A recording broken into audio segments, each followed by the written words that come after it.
Hi guys, welcome back to my channel. Vito's here with me again for another book video. I haven't filmed one of these since my fall video a few months ago, but I wanted to do an updated, or not updated, I guess just a video about all the books I read in 2022. And I'm so excited to do this because I remember watching these type of videos at the beginning of January and like being excited for when I could do one at the end of the year, because I started my reading journey at the beginning of January. It was one of my goals for 2022 was to at least read before bed. Like that's what I wanted to do. I wanted to just not be on my phone before bed and have something like productive to be doing and also like more calming than being on my phone. So I read before bed and then it just became something that I actually really enjoyed doing, and I became addicted to it, watching all videos about all different types of books and reading as much as I could. So I read 38,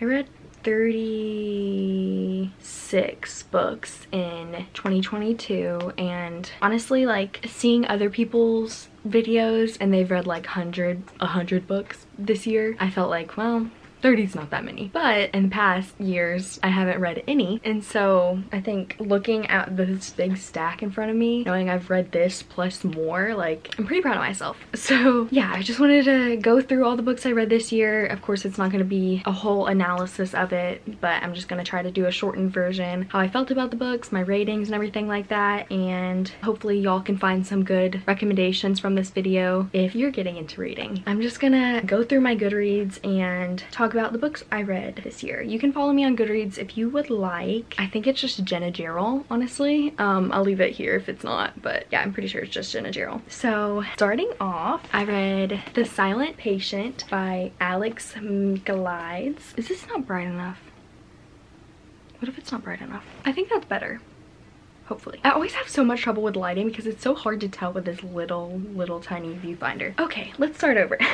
So I read The Silent Patient. This was my first book I read this year by Alex Michaelides, and I loved this book. Like, I loved how short the chapters were. If this was just my kind of book when I started reading, because I just loved the mystery aspect of it, and it like kept me like immersed in the world, and I just wanted to find out more. Like, some people even thought this book was a little boring at times, but I just never thought it was boring. Like, I just loved every minute of it. And it's so funny because like looking at this was my first book I bought this year, and look at the difference. Like the pages are already yellowing, and that makes me so happy. So yeah, I rated this a 4 out of 5 stars just because I felt like the ending and the plot twist was a little unbelievable. Like I didn't think that would actually happen in real life. So this is just about this woman who kills her husband and never speaks again, and the main character is the psychotherapist Theo Faber, and he's the one who is trying to figure out how to make her talk. And a lot of things get revealed in this book, and it's pretty crazy. Highly recommend if you're starting reading. Great first book of the year. Then my second book I read this year, People We Meet on Vacation by Emily Henry. It was a very cute read. It's not really one that I think about that much anymore because I read so many other good books and better books by her even, but this follows Poppy and Alex. They were like college friends. Something happens where they fall off and end up not talking, and then so you're walked through every vacation that they go on before that happens, and then their current vacation that they're on where they're trying to make amends with each other, and you're trying to find out what happened that they fell off in the first place. So it's a really cute read. It wasn't my favorite. I rated it 3 stars now. I think I gave it a 4 at the time, but really not one I think about much. Then I read It Ends With Us, which I don't have this book, so I'm gonna like pop it up here. Sure, y'all have heard about it. It Ends With Us by Colleen Hoover. I rated this a 5 out of 5 stars. I loved this book. This was what really pushed me to like be obsessed with reading at this point, because I think it was the first book out of the year that had like literally made me cry multiple times reading it, and I ended up telling my friends the whole synopsis of the book because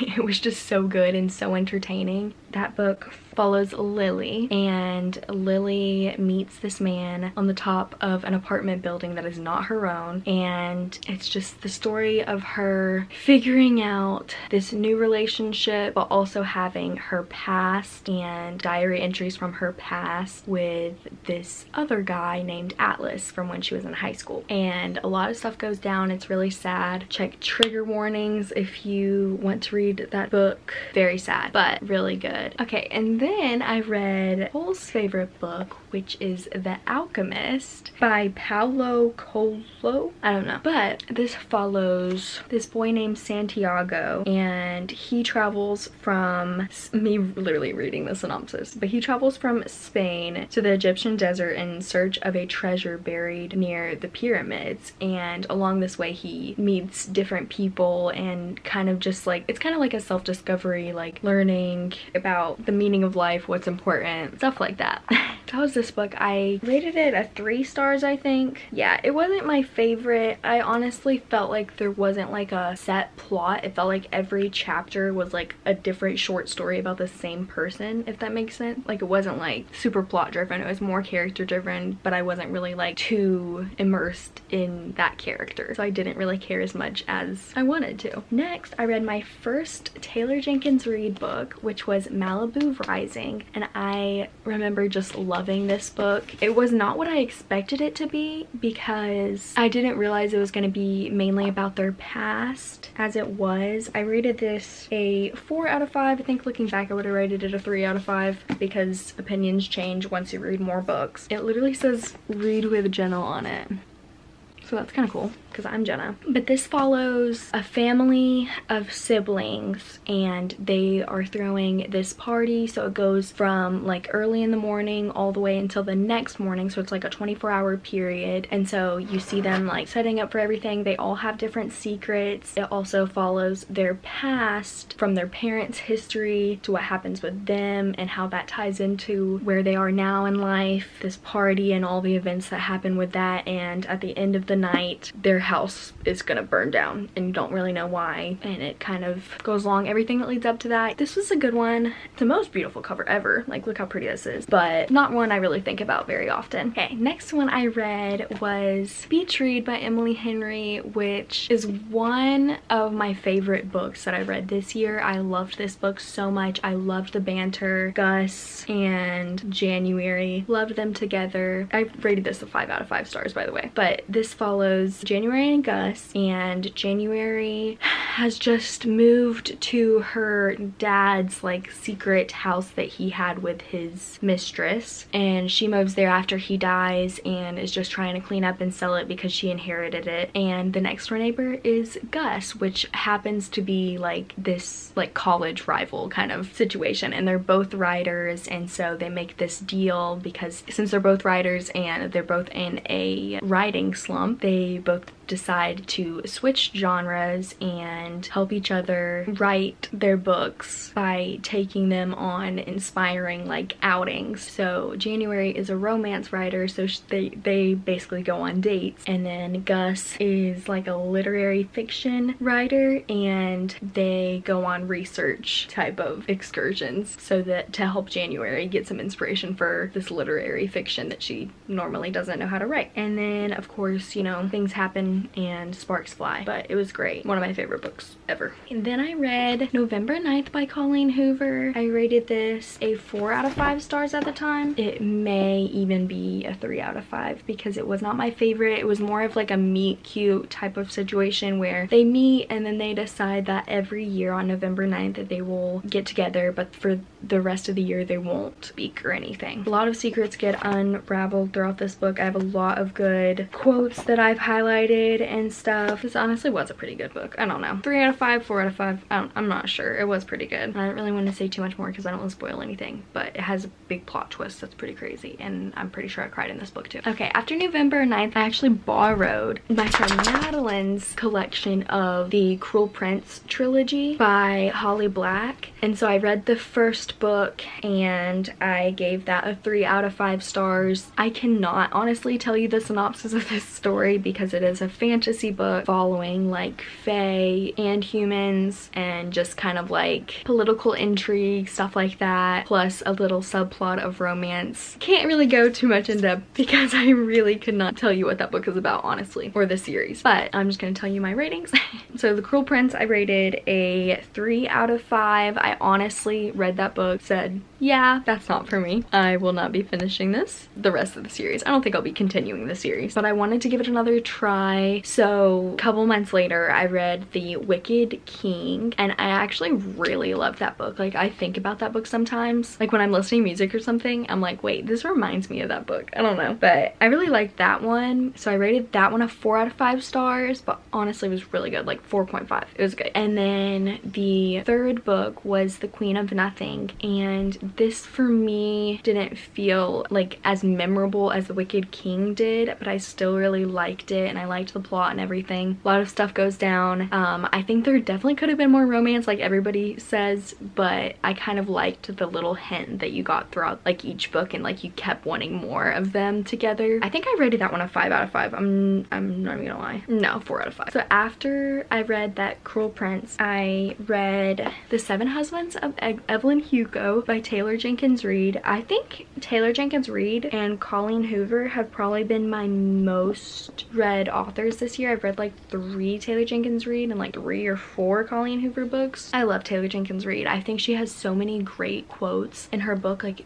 this book especially. Like, I highlighted this book from the very beginning. Like, it was just so many great life lessons, life quotes. I rated this a 5 out of 5. It's one of my favorite books of all time, honestly. This follows Monique Grant, and she ends up getting this deal to write this famous actress's life story, Evelyn Hugo. So we get kind of Monique's story a little bit, and the main premise is just Evelyn Hugo explaining her life story with this hint of mystery of why exactly Monique specifically got requested to be the person to write Evelyn Hugo's story, and all of the proceeds and everything will go to Monique. I loved this book. I think it was so sad, and I loved all the quotes in it. So after that, I ended up reading the Inheritance Games series. I have all 3 books here. I did not read them all at the same time, like in a row, but I'm just gonna go ahead and talk about them all now. I really loved this series, like one of my favorite series. It follows Avery Grands, and she is just this random girl from like Texas or something. She's this random girl in high school and randomly gets requested to make a trip to this billionaire's mansion because she needs to be present for the will reading, because she has inherited money from this billionaire, Tobias Hawthorne. And then she ends up finding out that she has inherited billions of dollars. Most of his money and companies and everything belong to her now. So her and his 2 grandsons end up trying to figure out this mystery of why she was the person to inherit all of his money. So they do this by solving riddles and puzzles and stuff that Tobias Hawthorne has left for them to do. And it's really fun, and crazy things happen, death threats, stuff like that. Yeah, I rated the first one a 4 out of 5. Second one was a 5 out of 5. I loved this book. And then third one, I rated a 5 out of 5, but honestly it was like a 4 or a 3.5. Still really loved this series. I read the Good Girl's Guide to Murder series, and I've only read the first 2. The third book is still in hardback, so I want to wait, because I have both of these in paperback, so I want to wait until the third one comes out in paperback sometime this month, I think. So this follows Pip, and she's trying to uncover the truth about a murder that happened in her high school a few years back, and everybody assumes that South Sing committed this crime, but Pip does not believe that that's the case and thinks that there's more to the story. She uncovers the truth behind the murder that took place a few years back. Both really good. I think I rated both of these 4 out of 5 stars. I read Verity by Colleen Hoover, and I rated this a 3 out of 5 stars, I think. Yeah, it was too creepy for me, honestly. It was just weird. It was weird. Follows Lo and Ashley, and she gets this request to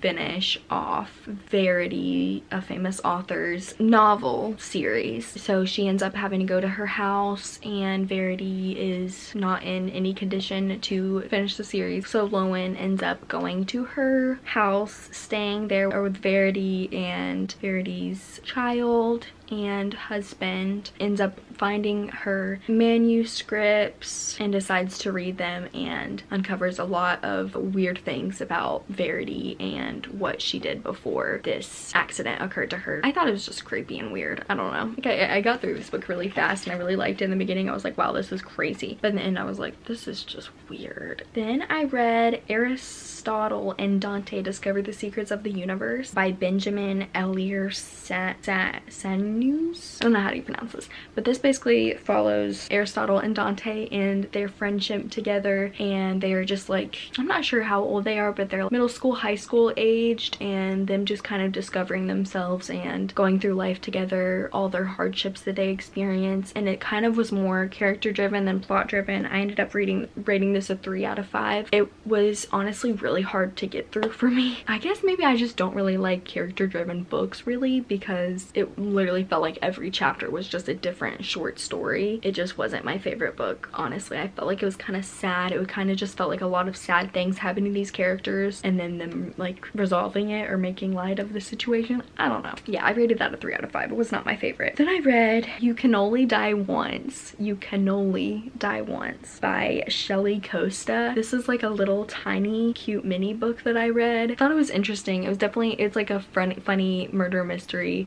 type of book where this man is discovered in this family's restaurant, and then all of their friends and everybody that they come to know is like a suspect in the murder. So it's kind of just like a fun little whodunit book. So I enjoyed it. I rated it a 3 out of 5. Not very memorable, just a cute read. Ugly Love by Colleen Hoover. I read this when I was at the beach this summer and really liked this book. I rated it a 4 out of 5 stars. So this follows Tate and Miles. They are basically not committing to a serious relationship together because Miles has a lot of things to work out that we don't really know what happened to him, and so we kind of discover what happens in his past to make him not really want a serious relationship in his present life. And it was really sad but really good. I really liked this book. It was very entertaining. Her books are always short and not sweet, but short plot twist. Then on a lighter note, I read The Summer of Broken Rules by K.L. Walther, and I rated this a 5 out of 5 stars. I love this book. The atmosphere is set in Martha's Vineyard and follows Meredith and Whit. She's dealing with the loss of her sister, and it's the first time that they've been back to Martha's Vineyard like without her sister. They're getting ready for her cousin's wedding, and in the days leading up to the wedding they play this game of Assassin, which is a water gun game, and she ends up teaming up with Whit to win this game for her sister. Yeah, this was a great book. I really liked it. I loved the atmosphere and it was just so fun. A little YA romance book, and it was really cute. Then I read Book Lovers by Emily Henry. This was like the first and probably only book that I tabbed. I'm glad I did that because now I can just like go back and look at like the scenes that I really like, and I love this book. I rated it a 5 out of 5 stars actually. Wow.